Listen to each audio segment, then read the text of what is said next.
important. Udyr goes without saying.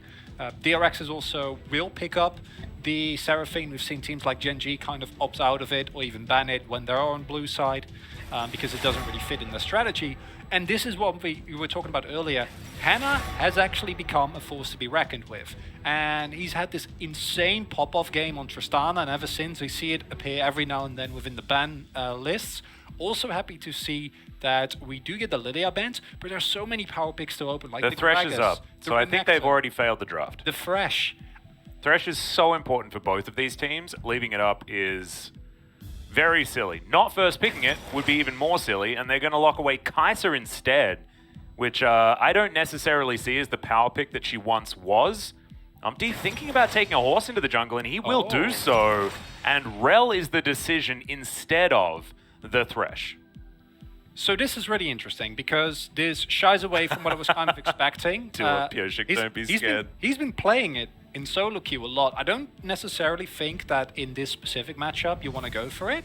Although you can, I think you can cancel the devastating charge. This is possible, but this would make a Gragas pick for Hoya incredibly strong, so I'm not the biggest fan of this. Blind pick Gragas is completely fine here. Now, of course, you do limit your AD carry pool areas for Fredit Brion, and maybe they want to put Hannah on something a bit more comfortable, but the Alistair synergize well with the Kindred is going to be able to at least get some people out of it, but Fredit Brion can still kind of move away, and I'm really happy that they do this, because if they go for like a more all-in type of composition into a Kindred, even if they would pick up a Gragas, it is kind of like playing into the cards of DRX. We've already seen how well they can use the Kindred. Pioshik, of course, is namesake champion, and he's looked incredibly strong on it. So I'm happy that Fredit Brion with this Jinx pick say, okay, listen, the Hecarim have already committed to like kind of going in. Rel obviously makes that a lot stronger as well, but the Jinx gives us late game insurance. If Umpty doesn't pop off, we can play front to back and try and make it work from that. And I would love to see a Gragas or a Sion ban here from DRX, because I think if Hoya just locks in Sion here on the top side, Wolf and Velders we're talking about a lot as well, it's just like, it's so good, especially with Jinx. No, I agree. I think the Jinx needs a little bit more peel. There's a lot of dive and not a lot of safety for the Jinx right now. I think that, you know, if the Rel was actually a Thresh instead, it would have felt better for a Jinx style of composition. That being said, picking away the Rel from a Kai'Sa team like DRX had already showed does make a lot of sense, right? So it feels a little bit wonky now. I want to see how Fredit Brion are actually going to make it all line up. Is the Volibear is going to be banned? It feels like Sion might be coming forward, as there is the Renekton banned away. Where does Hoya go? Yeah, Sion is just so easy as like a blind pick, and it's a flex, right? They can play it mid or top, and I actually really wouldn't mind a composition. Like, they do need some more magic damage, right? But say it was a Gragas top, Sion mid. If you've got Jinx, you're feeling okay about this composition. DRX should really ban away the Orianna here, or pick away the Orianna here rather. But I love what Fredit Brion did here. By banning away the Gnar and the Volibear, they also ban away two counters to the Renekton, which is something that Hoya has played with a lot of success, right? So DRX kind of feel obliged to ban away the Renekton itself to avoid Hoya from picking up, because Hecarim and Renekton topside can be quite strong. And then they still leave the Sion and the Gragas open, right? So Bro can choose which of the two they'd rather have. Now, the downside of this is that the Sion, while he does provide really, really good frontline, yes, please, the Orianna, like that, way more than the Syndra, as mentioned previously. DRX having super versatile team comp, you can go a lot of modes, you can kite back, you can play aggressively, right? You can knock people out of your Lamp's Respite. And Fredit Brion, on the other hand, is looking a little bit disjointed, and that's like the one downside of this early Hecarim pick. I think it's a strong meta pick, but outside of champions like Lilia specifically, I don't necessarily think it's like blind pickable. What Umpty can do though is go for the chem tank pony, right? Like provide a reliable front line. Yep. Then you have Yaharong and Hannah that can just dish out enough damage. And normally a 2-carry comp is a little bit scary, but when one of those carries is Jinx, you're like, nah, we're good. That's fine. Well, I mean, it does, yeah. I know that Hecarim doesn't build as much damage with a lot of these more chem tank based builds, but he still does do a lot of work in team fights. And with him and Sion as a frontline, this is a classic Fredit Brion style teamfighting comp, right? Like, it just feels exactly like what this team normally puts together. If you have a look, like, outside of Hoya, the kill participation numbers for this team are just gigantic. They do love getting to a late game and then trying to set up these fights around objectives. Pretty standard stuff, right? But Fredit Brion seem to make it work when other teams cannot, like when you're facing Damwon Kia and things like that. But on the other side of the rift, you do have just a lot of team fight, a lot of peel for Bao to get in towards the backline, and we've seen this guy's Kai'Sa really start to pop off in some of the recent matches. I think in a straight up 5v5, if you can really play front to back, I'd give the edge just because of like the Jinx Cyan combination. You don't have as much peel, but Rel initially was a carry that was mainly picked because of her like kind of dissuading of engages, right? Like her defensive capabilities with Protect Command are very nice, but you don't have the repositioning, which is why you so smartly highlighted the Fresh, because it's like the one thing that, similar to Aphelios, yeah, Jinx needs repositioning, kind of. Now you just have like, you have bodies in front of it. But if there's ever a flanking possibility, if there's ever a scenario in which DRX can hit a cask, right, and the cask gets followed up by an immediate ultimate from Bao, like that's the type of situations that as Fredit Brion, I don't think you really can do a lot about. And that's why it's a really interesting situation, because neither of these two team comps I feel like has a very clear edge. I think Jinx Sign is just late game, it's so strong. Yeah. But at the same time, like the DRX comp also team fights really well. You still have a front line, but you need to be a little bit more quick on the draw. So later on, DRX, they need to be the ones to make the calls, but historically, that's what this team has done. Yeah, the thing I'm a little bit scared about is like some of the anti-synergy between, you know, Gragas, Kindred that we talk about all the time. Plus, it's very hard for Gragas to peel a Hecarim, because Hecarim canters into a backline, the Gragas presses his R button, and then Hecarim presses his R button. And it sort of just diminishes the power of the explosive cask. And that's why, like, I know Pioshik's Kindred is really good, and I'm really happy about the pickup from DRX, because at the very least, like, with those early couple of picks, Fredit Brion was looking into, like, a backline dive composition, right? Like, you have the Hecarim, you have the Rel, but the Gragas makes it a lot harder to dive into the backline, because what happens is you dive, and then Kindred presses R, and then you're low, and then Gragas ults you out of the Kindred ultimate, and you're just standing there like a sad pony who gets taken down. Oh, yes. He does get spotted, though. Wow, that is a really nice ward. Pretty heads up here from Fredit Brion, just to make sure that they know exactly where Pioshik's going to go, means that we will be able to have Umpty just head in towards some more vertical jungling, and won't miss out on too much. We'll have to see where these marks are going to be going as well, as we look to get our first ones out on the board, but won't be for a few seconds now.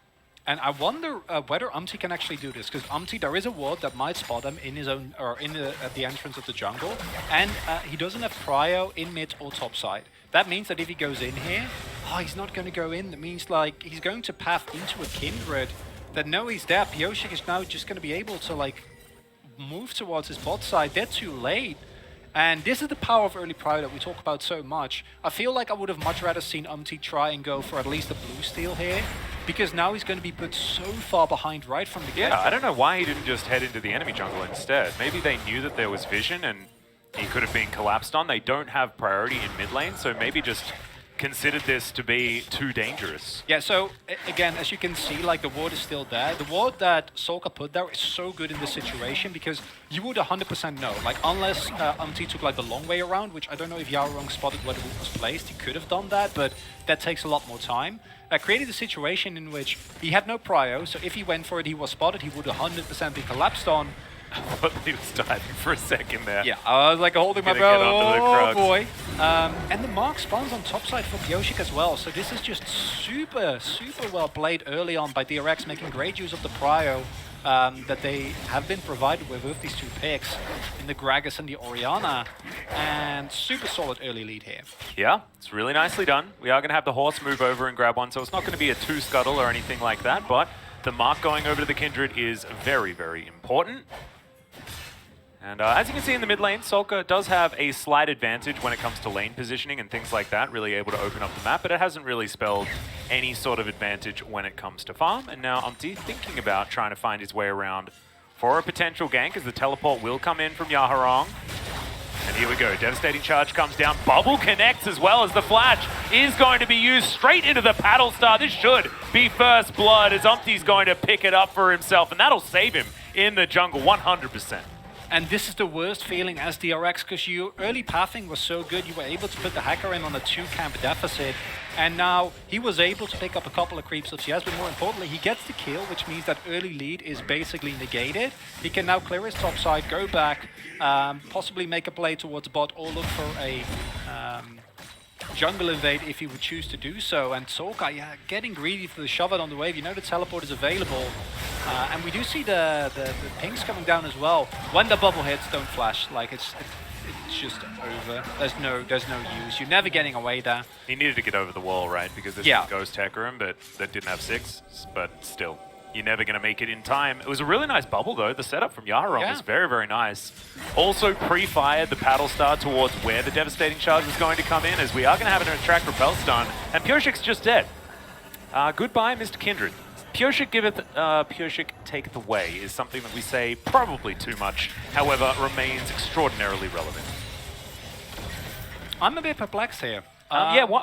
He was trying to get a mark, I guess, but it's very greedy. But that's... I mean, he was waiting in a brush for them to face check, but it's a rel with aftershock, right? And your team is rotating, but they don't really are going to be there in time for you. So you're just standing there, face tanking, and not really something you're allowed to do. Like post 6, maybe you can set up like a cheeky dive. Bao can rotate with a killer instinct, and you can make something like that happen. But I'm pleasantly surprised by how well Fredit Brion is capitalizing, but it's also just DRX making a couple of like really big mistakes, which is such a shame because it started off so well, right? Like they were able to get some really nice pathing going, they used the prior well, and now you're still looking at a 1.5k gold deficit. And coming into this game, you know, I was joking about like who is the real anime protagonist, because we don't really know yet in the LCK. There needs to be one, right? There could be one team. True. And I thought up until this point it was Pioche. And I mean, boys. And they're not. That's not anime though. DRX are the Mighty Ducks. We've already established. Yeah, I guess, but I don't. Yeah, I don't know about this one. Like bone plating is available as well. It's just a super clear. Becca just didn't get there in time. No, they tried to set it up and it just was a bit flawed. Even if he's there, like you still don't really. I don't see a way in which that goes well. You don't have vision in the deep side jungle, right? You can just suddenly join. And this is looking like Fredit Brion. Like maybe, okay, so I'll accept that you don't consider DRX an anime protagonist. If I see a player, right, like lose his entire team and like an injury's like, oh, I'm so sad. And then he comes back, right? And like he makes it work and he becomes one of the best teams within the league.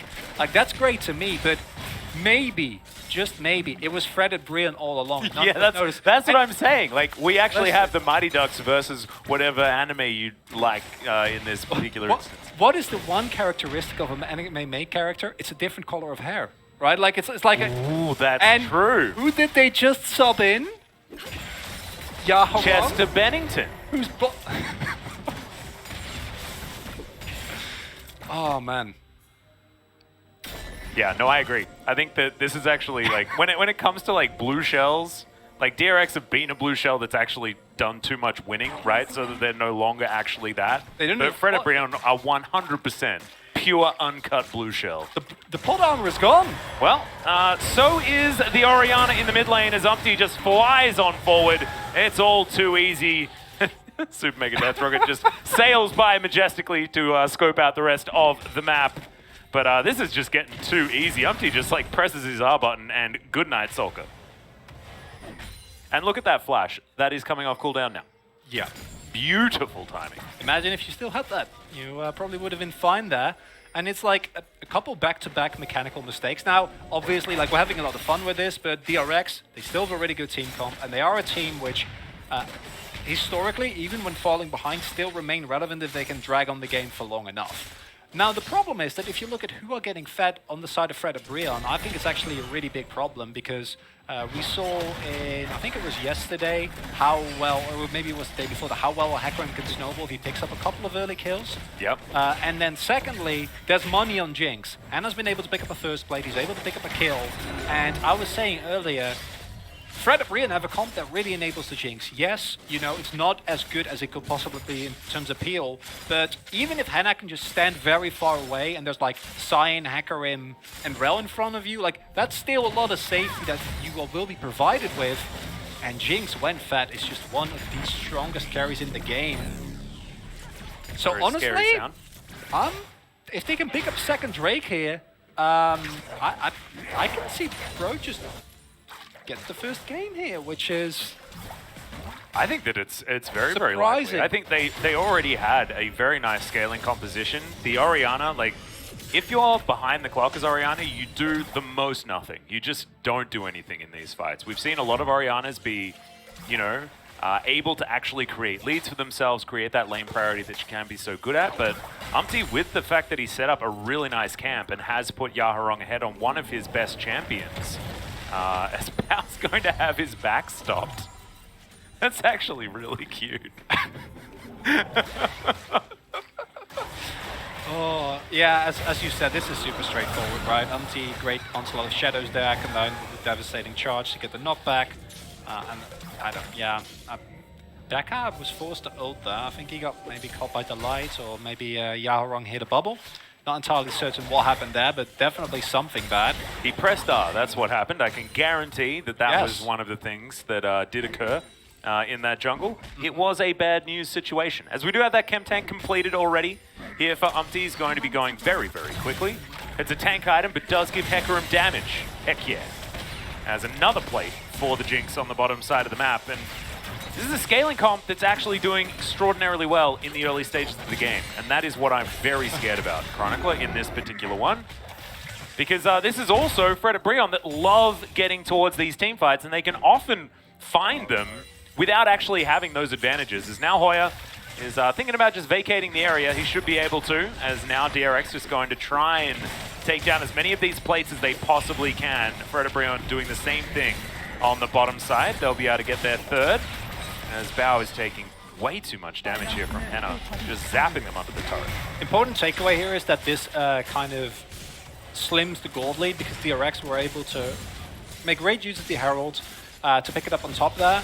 Hoya, I think there's situations where you can try and defend that turret, but it's definitely a high-risk situation. Talk about high risk, teleport's coming in. Yeah, big teleport. Bao's just going to be executed, though. Killer Instinct gets him back underneath the turret, but Henna should be there to grab this kill. They're flooding through now as the Jinx gets so excited. Outside of turret range, back in again. The zap's going to miss as he tries to flash, but Solka's going to be able to pick that one on. That's a beautiful sombrero that he puts on for himself, but Delight is going to flash away. Now Umpty with that attract repel, wants to try and stop them here. It's a bit of a fade away. Solka still wanting to come through and grab even more. Fredit Brion are going to make it out. That could have been so much better for them though. And I think they might also lose a Drake off the back of that. And Fredit Brion, it was also clean, but why was Henna tanking the turret there? Have a little bit more patience.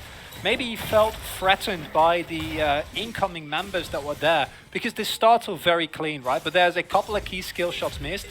Look at Bao's happy feet here, because look at his health. You don't expect this guy to stay away for nearly as long, but both the Super Mega Death Rocket and the Zap miss, and here you're still fine. But Henna goes in deep, he has aggro here already, and if he paths away with the rest of his team, I think they might be possibly fine. In this scenario, thanks to Yaharong's bubble, they were able to actually get away, and it could have been, as you said, much worse. But a couple of key miss executions from Fredit Brion do mean that that could have been like just a blowout, right? Like, if you kill them both there, Bao immediately dies, and then maybe you get back, or maybe not, but you definitely get a lot more damage on the turret. Instead, it takes away a lot of your tempo. The one upside is, because of the low health bars, DRX did not feel confident to take away the Drake, and that second Drake is still available for Fredit Brion. Yep, should be able to be collected here for Umpty, and then we're going to look at either an Infernal Drake or the Cloud, as that's a special delivery, but no, just gets the mini stun into the wall. Kingen suboptimal on the cast. That was like millimeters away from being beautiful, and unfortunately just didn't quite hit the mark. I also love that Yaharong didn't flash there, because he could have, right? Like, if you flash that, you're 100% safe. But instead, he just holds it and just waits, like, no. This cask is not knocking you back. I'm good. Knowing the range there, and playing that super well. And that means that you invest a lot of resources, don't really get anything done. Hoya has caught up on his 20 CS at disadvantage, and Hoya is like, he's the guy, you know, he trains with the weights the entire time. And in this case, the weights is a complete lack of attention from his own team. He's done this the entire split. But what's really cool to see is, I was pretty excited about this player coming in. He was super highly ranked on solo queue, and it wasn't there, right, at the start of the split. Like, both weak side and strong side, he didn't look very good, but his weak side play has improved considerably over the course of this split. And we're now in a situation where Hoya is more than happy to just, you know, I'll be fine, you know, like, put me on a tank, gonna scale up, and I will be completely okay, as this pushing power is just insane here, but they do need to respect Yoshik there. Yep.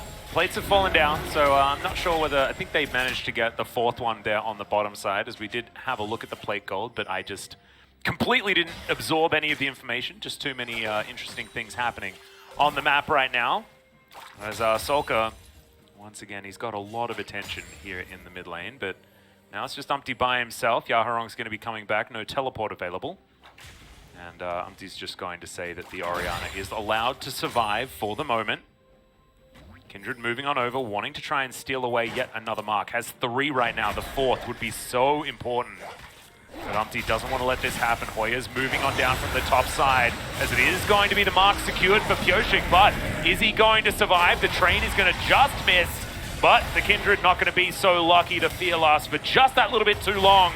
And No Lamb's Respite is able to come out. That's the light with the MVP attract and repel right there, because it's, as you say, it's so important you get the stun lock on the Kindred, otherwise their play might be completely turned around. Was that fear into stun? Oh, because yeah. It did seem like it lasted a little bit longer than it should have. It was perfect. So I can't fault you for missing it, because I think Pioshik wasn't expecting it as well, but super good collapse coming out here.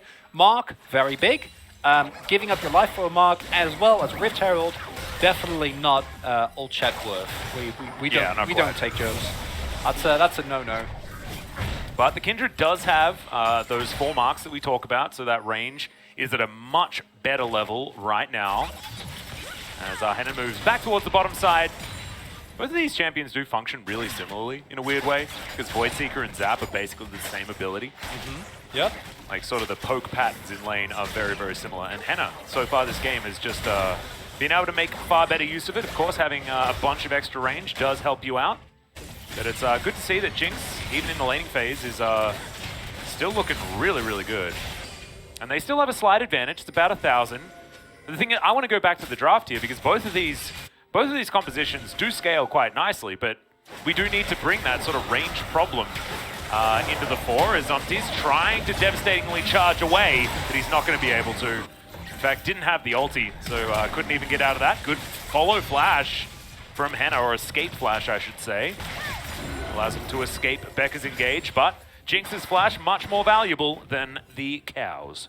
Maybe the pressure on Umpty there, you know, feeling like you need to carry, feeling like you constantly need to go in, and thus far those skill check kind of plays have gone really well. Pioshik, of course, dying repeatedly, but you can't really afford to do this. Now, there is no objective on the map, so in terms of what you lose, it's not the worst, but it does take tempo out of your play. And it also brings Pioshik back into the game. Pioshik is one of the Kindred players where in late game scenarios you're 100% going to give him the benefit of the doubt because of the amount of times he's played this champion. Yep. You know, he used to be a one trick. He's going to get the Blade of the Ruined King, which he so dearly loves. As again here, look, because this is just super cleanly done, right? Because yeah, I need to keep our eyes on the attract repel stuff. Watch it, because here's the fear. Oh, and then instantly. Yeah. Oh my god. I know. Although the fear was still there for a little bit, you saw the little icon, but damn, that was that couldn't have been timed better. As this was Umpty getting caught, both of the junglers just making an excursion to enemy raptors and dying. It's exactly the I didn't even notice that. Yeah, it's exactly the same play twice. I'm glad that we highlighted these 2 junglers and just how similar they are, because they just made the same mistake back to back. Yeah. Umpty for far less reason than Pioshik, and Pioshik does get the mark in the end. So I'd probably give it to Pioshik as far as the value. Yeah, I'd agree with you. I think that is not a trade you really want to take. The thing with the DRX Kondo is, as you said, like they're fairly short range. Okay, Yaharong looking for Pioshik, who does take a fair bit of damage. Can't really throw anything at him though, as the paddle star wasn't quite there. You can see rapid fire cannon completed here for Henna, as we've got Bao going for that Lord Dominic's second build. Once again, of course, you see a Scion, and you try and build a little bit more tanky. And of course, now Hecarim needs to be in that conversation as well with this new, far more tanky build that he is going for. And now it's going for the Lord Dominic's. Oh, does get the charge. That was very close. Sorry, the rapid fire cannon here, not the Lord Dominic's, or maybe something like a Runans, which, of course, with Jinx, because of your passive, is really, really good. I get it into this composition, though. DRX, as you've already.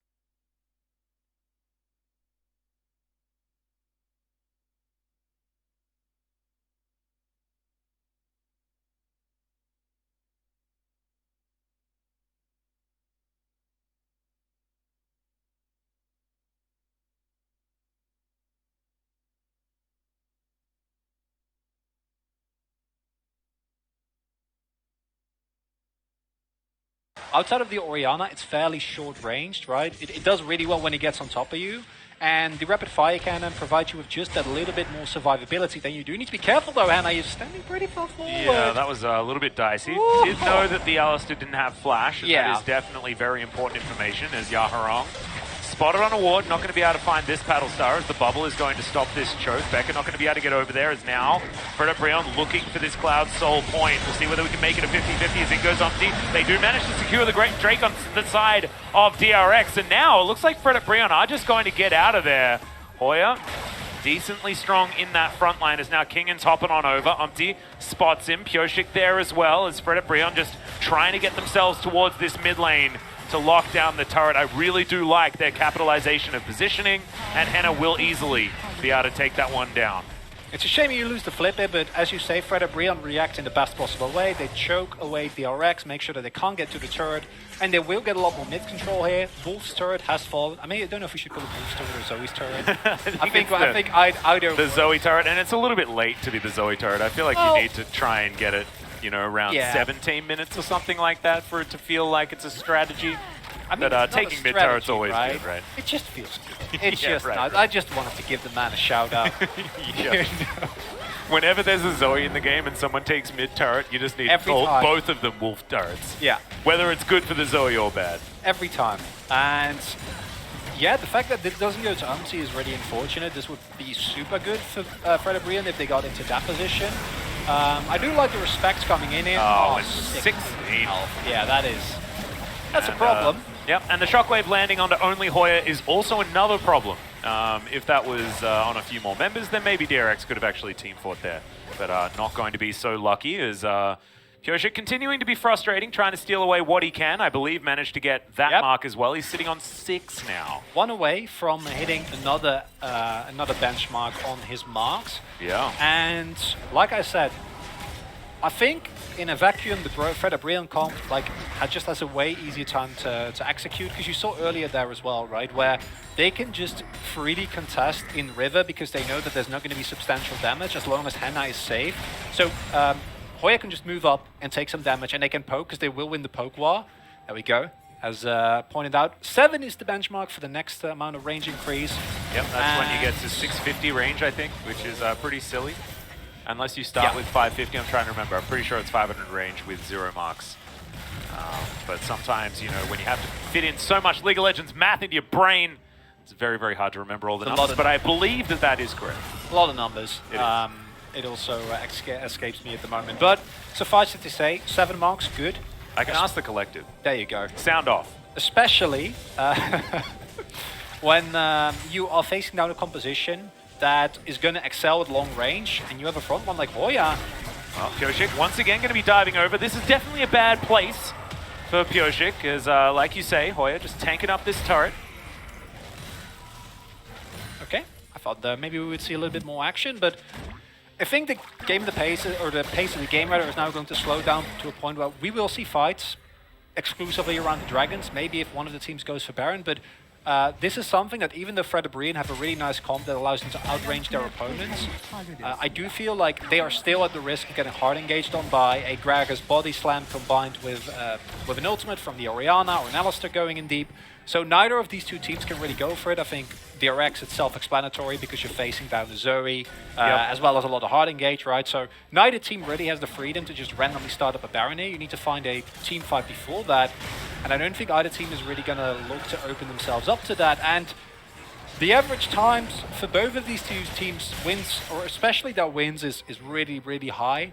And I think that it's going to be DK. We got another 12 minutes, basically, is what we're saying. Most definitely. I asked the collective, and I believe we have a few right answers and a few wrong answers. So it feels like I was playing like Who Wants to Be a Millionaire, and I like phoned a friend or something like that, but I've got like way too many friends sitting in the room, and I have no idea who has actually the right answer. So I'm just not going to worry about it anymore. More marks equals more good stuff. Yes. I think that is a very, very safe conclusion to draw. Yeah. I'm pretty sure he's at 600 range right now, though. As 75 for the first range upgrade, and then 25 for the subsequent ones. That was a thank you collective. There we go. So sitting at 600, if he manages to make it to 7 marks, which I believe he did. Henna and Delight, though. I mean, I still think that Henna's going to have more, right? Rapid Fire Cannon Jinx, that's a lot of range. Yeah, he will. Rapid Fire Cannon, and of course, once you switch and you get your rockets going, you make great use of the buff that we saw coming into Jinx a couple of patches earlier ago. Of course, on this patch, she's only been nerfed in terms of her health, as we see the damage coming down here. Yeah, DRX were posturing, trying to get into position, but teleport through from Fredit Brion. Their turn now, as we're going to be fighting over yet another Cloud Drake. Kyoshik trying to chunk out Umpty, but he's very tanky with this current build. Yaharong over the wall, exactly where this Zoe wants to be. The bubble not going to connect. And look at DRX, they're just going to burst down this Drake. Umpty diving on forward. Hoya drives the train into the front line. It doesn't quite do enough. And Yaharong also not going to quite find that one. But oh my god, the Magnet Storm was so good. Goodbye, Kyoshik. And now Henna's trying to kite this one out, but he's taken immediately in this fight. And everyone on DRX is so low, but they're surviving. Umpty also going to go down, as now the Gragas is just massive. Gets the double kill, but gets smashed devastatingly in the end of the fight. And Becca just walks away, not quite able to make it. Fredit Brion, it is a 4-for-3 trade, but another Drake goes to DRX. Insane team fight there, because you see the posturing back and forth, and the light goes in, and you think, okay, this is over, right? So it starts off, Fredit Brion a little bit slow on the play. That's why DRX have Cryo in the hit here and can pick up the Drake for free. I don't think like they're 100% certain whether they want to go, but the light, beautiful engage. But look at Henna. Henna, first there's the shockwave, then there is Bow, and that necessitates Henna to go in, and then we get the flash. Yeah, he just walks right into 4 people as well. Oh my goodness. Yeah, that and this is the problem. You see these low health bars. Imagine if Jinx was alive. Like, also imagine if like maybe one of these paddle stars landed. Yeah. I don't know whether Yaharong really hit anything there. Did manage to get a double kill, but I feel like that was just sparkles. So we're just going to have to see a little bit of better setup here from Yaharong. Zoe's one of those champions where sometimes it works, sometimes it doesn't. This time it definitely didn't, as now he's going to be backing. This also feels pretty bad. Yeah, there we go. I believe that was even X-Flash, and that's a shutdown. Oh, DRX, you know, we're past 25 minutes. We know the stats. Pre-25 minutes, they're not very good. And then as time passes, they get better and better and better. Fredit Brion, I want to see them peel for the Jinx, right? Like, yes, they dove in deep. They had a great engage, but someone needs to protect Henna. Henna is the core of the composition here. But still, they do have a lot of AoE power. So getting into this Baron pit shouldn't be too much of a problem. Umpty gets on over the wall as Becca has to ult pretty early in this one. Solka has that Banshee's Veil, but look at the Baron. It's down so low. It's stolen by the Jinx! Was that Super Mega Death Rocket? That's ridiculous. Hoya's going to flash out as well. Attract Repel comes in as now Umpty is trying to cause a ruckus. Gets himself a decent ulti as Delight's right in there. Henna goes golden. Can't quite do the damage that he wanted to. And he once again will just get dove on. Yaharong trying to get in now. There's low health bars, but now there's no frontline. Hoya's a zombie. Bao does fall down, but Kingen, he's dived on top of this Zoe, and unfortunately, she's not going to survive this. As the barrel can't actually be activated, of course, because he was sleeping. And yep, take a bow, my friend, because you're going back to that death chamber one more time. So, the Baron neutralized. However, DRX win a really nice fight once again. And we're seeing this problem, right? The Jinx, like, where's the Thresh? She can't reposition, and she gets blown up every time. 2 times in a row, Fredit Brion can't find the teamfight that they're looking for. I think this call from DRX to go for a Dragon, even though this is a nice pick, is greedy. But I kind of understand it. They do have a very quick one, but looking into the amount of damage still available, it is a risk. However, it's not even Umti with his Onslaught of Shadows still on that finds the steal. It is the Super Mega Death Rocket. But imagine if S-Bro, guys, it's 4v5. We got the Baron. Just get out. You might be fine here. But it is this shockwave coming in from Solka here that finds 3 people that necessitates Henna to immediately press his stopwatch. Stopwatch Henna means no damage. He gets off a single more auto before the DRX divers get on top of him. And this is what I was talking about earlier. In a straight up front to back, you're good, right? As Jinx, you have so many people in front of you, but in these scrappy skirmishes where DRX is basically on top of you from the get-go, you don't get to play the game. And Fredit Brion, they need to realize that. They need to readjust how they keep making these engages, how they keep trying to force these plays, because I think you can maybe give up 1 or 2 people, but reliably disengage there, get your Baron buff on your Jinx, keep them alive, and be completely fine. Well, right now, the game is tied up completely. 2 Drakes apiece, although Fredit Brion do have better ones. The gold is within 1,000 at 30 minutes. That means absolutely nothing. Even on kills, nothing could be more close right now. Good. So good. We've seen DRX just find some edges in these team fights, though, and when Henna has just exploded early on in these fights, it does become a big problem. Yaharong as well, he just hasn't been finding the bubbles as now Kingin being caught out on the side here as the barrel is going to come through once again. Stun into the wall. That Paddle Star connects. They're going to need more of them out of this Zoe as the Drake has been started, this time by Fredit Brion. Bubble, going to go wide onto Becca. We need to see more. We need to see these Paddle Stars connecting.